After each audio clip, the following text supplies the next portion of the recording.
toda vez que surge um nome diferente da direita no Brasil, com certeza vocês sabem que ele vai ser apagado, né? Ou pelo menos inelegível. Aconteceu com o Bolsonaro, agora tá inelegível e ainda tem chance de não ter essa anistia para 2026. E quando a gente pensou num sucessor que poderia ter chances de sim acabar com a esquerda em 2026, adivinha só o que acabou de acontecer com ele? Pois é, ficar inelegível também. Então, bora lá que você precisa entender isso, porque agora em 2026 as chances estão cada vez mais loucas e difíceis de que talvez a direita possa vir a voltar. Porque tá um negócio estranho, gente. Qualquer nome que surge da direita no Brasil hoje é completamente cortado pela raiz, pelo sistema. Só que dessa vez a história foi muito complicada, porque a gente teve direita brigando contra direita. Então bora lá. Olha, tem gente que ainda acha que o Bolsonaro vai conseguir ficar elegível para 2026. Isso é uma coisa muito incerta, não dá para ter certeza sobre isso, porque Bolsonaro ainda continua inelegível. E na dúvida do sim ou não, mesmo sabendo que Bolsonaro é o maior nome da direita, é melhor ter alguém para preparar caso Bolsonaro não fique elegível e para ser o novo representante da direita. E foi aí que surgiu os dois nomes principais, Tarcísio de Freitas e Ronaldo Caiado. Tarcísio era para ser uma opção boa, que infelizmente agora não é uma opção também tão melhor, porque provavelmente por agora não vai querer se tornar presidente. E a outra opção que sobra pra gente é o Caiado, que investiu na segurança, tá fazendo um ótimo trabalho, inclusive no estado de Goiás, e que tem sim muitas chances de se tornar presidente, pelo menos pelo apoio popular. Mas parece que agora essas chances foram meio que extintas, né? Já que todo mundo começou a focar e jogar pro Caiado a sucessão do Bolsonaro. Porque o que acontece, pessoal? O TRE de Goiás torna Caiado inelegível por 8 anos e vai caçar o prefeito de Goiânia, que no caso é o Fred Rodrigues. Não, Sandro Mabel. Mas por que isso aconteceu? Na época que a gente estava tendo as eleições municipais aqui em Goiás, eu falo por experiência própria que eu moro em Goiânia. Então, assim, a gente estava vendo aqui bem claro o que estava acontecendo. Do lado a gente tinha o Bolsonaro com o Fred Rodrigues e do outro a gente tinha o Caiado com o Sandro Mabel. Lembrando, o Fred Rodrigues tinha muito apoio, tanto pelo Gustavo Gayer, que é um nome forte da direita e forte em Goiânia, e tanto por ter o apoio do Bolsonaro, que já foi presidente da República. Mas, por outro lado, Sandro Mabel teve apoio do Caiado, que é um governador, querendo ou não, muito querido aqui no estado de Goiás. E assim, até o final do segundo tempo, a gente estava acreditando que quem ia ganhar nas eleições aqui em Goiânia era o Fred Rodrigues, porque tudo estava indicando que o Fred Rodrigues iria ganhar, tanto por apoio popular e tanto até mesmo por estar com o Bolsonaro, mesmo que o Caiado estivesse junto com o Sandro Mabel. Mas chegou no final do segundo tempo, uma das coisas que atrapalhou para que o Fred Rodrigues, eu acredito, não ganhasse foi aí, né, praticamente o seu currículo.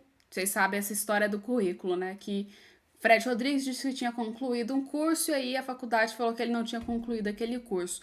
Isso foi uma coisa muito importante para que ele não ganhasse e no final do segundo tempo saiu o resultado das eleições. Quem tinha ganhado era Sandro Mabel aqui em Goiânia. Por pouco também, mas ganhou aqui em Goiânia. Só que muita coisa aconteceu na época da campanha do Sandro Mabel junto com o Caiado. Uma das coisas que aconteceu foi, então, para que Sandro Mabel ganhasse, o Caiado fez muita aliança política e fez uma das coisas que acabou sendo uma carta na manga para que o Fred Rodrigues usasse contra o próprio Sandro Mabel e contra o Caiado, que foi chegar no Palácio das Esmeraldas, que é onde o governador fica aqui em Goiás, e gravar um vídeo de campanha, fazer articulações políticas lá, ou seja, não pode fazer isso, é considerado por muitos abuso de poder, sem contar que você está usando um órgão público, então isso não pode fazer. E vendo essa brecha, o Fred Rodrigues entrou pro TRE de Goiás e falou, olha, dá uma olhada nisso aí que o negócio tá meio estranho, não podem fazer isso. E o TRE retornou com uma resposta, onde praticamente Ronaldo Caiado vai ter aí para sua inegibilidade por 8 anos e Sandro Mabel vai ser cassado, ou seja, tem grandes chances agora de Goiânia ter uma nova eleição, ou seja, isso é uma coisa muito louca que está acontecendo aqui em Goiânia. Ninguém estava esperando que isso iria acontecer. Mas a probabilidade dessas novas eleições saírem para cá, para o estado de Goiás, para Goiânia, são muito grandes por conta dessa questão. Ah, mas Alessandro, por que você fica indignada com o tipo de situação que acontece? Você não é de direita? Você acha que o Sandro Mabel é melhor do que o Fred Rodrigues? Gente, não. Eu só fico indignada por conta da gente ter dois tipos de situações. O Caiado fez isso, recebeu 8 anos e vai ficar inelegível por 8 anos.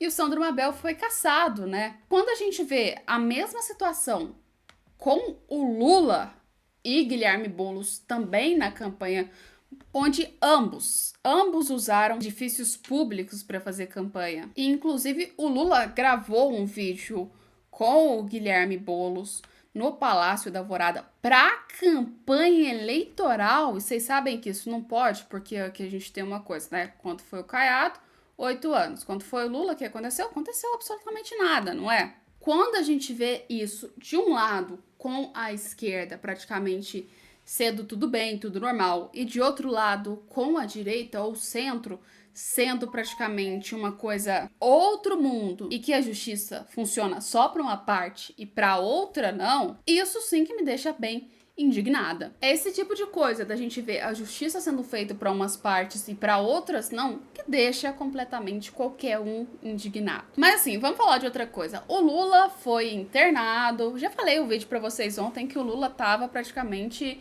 no Sírio-Libanês porque ele tinha sido aí feito uma cirurgia no caso de emergência por conta daquele corte que ele teve na cabeça quando ele escorregou e caiu no banheiro. E assim, mesmo depois de Lula ter passado o que passou, ter tido aí problemas e agora já está melhor em observação, a secretaria do PT resolveu dar uma explicação para a população, né, que pensou que talvez essa seria a última eleição que o Lula iria participar, que talvez o PT pretendesse trocar o Lula, porque assim, já deu a idade do Lula e Lula não seria mais a melhor opção para ser um candidato.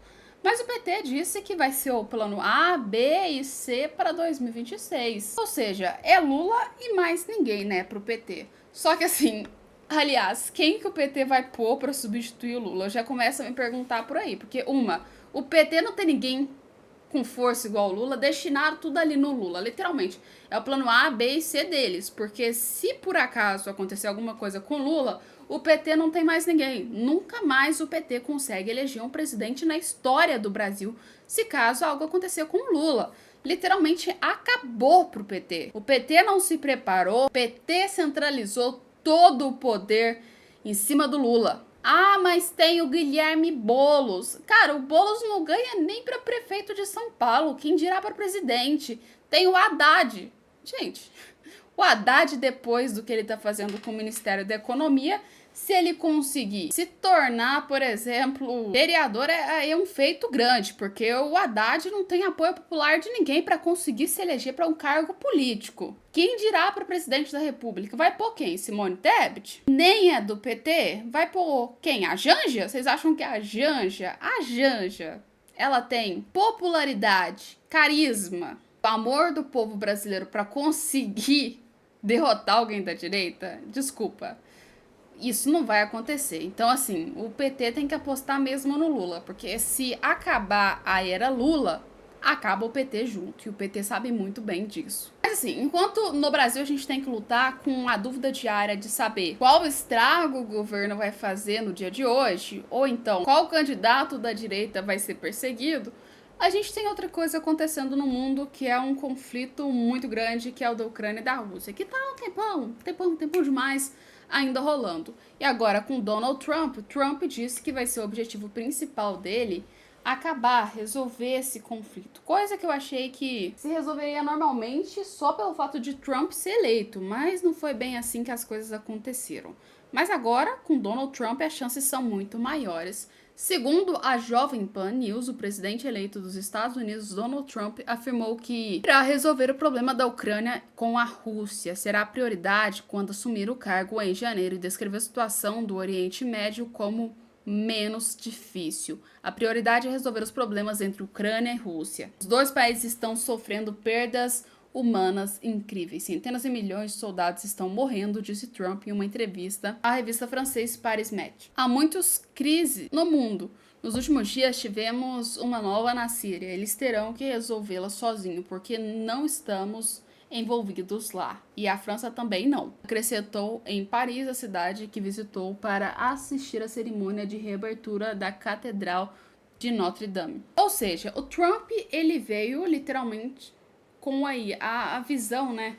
A visão nacionalista. O Trump voltou com essa visão nacionalista, que é: vou focar no meu povo, só resolvo o conflito que eu tô no meio disso, que eu me comprometi, porque realmente não faz sentido os Estados Unidos entrar em conflito aleatório pelo mundo se os Estados Unidos não tem nada a ver com aquele conflito, com o motivo daquele conflito, como está acontecendo dentro da Síria. Ah, mas os Estados Unidos já fez operação na Síria. Sim, mas o motivo do que está acontecendo agora na Síria não tem nada a ver com os Estados Unidos. É uma história totalmente diferente. E se tiver, é isso aqui, muito pouca coisa para fazer com que os Estados Unidos queiram entrar em outro conflito, desperdiçar mais dinheiro gastando com um país onde ele não vai ter retorno. Ou seja, Trump veio com uma visão mais nacionalista de resolver os problemas no qual ele está envolvido. Querendo ou não, a guerra da Ucrânia com a Rússia, os Estados Unidos já se envolveu por completo com o Biden. E eu acredito que Donald Trump não vai vir com um apoio tão forte para a Ucrânia, assim como o Biden fazia, que dava praticamente todo o suporte para a Ucrânia fazer o que ela bem entendesse e apoiava a Ucrânia na maioria das decisões. Acredito que o Trump vai vir com uma decisão realmente de conflito. Falar, ó, apresentando na mesa para vocês. Os acordos são esses e esses. Ou vocês aceitam e pronto.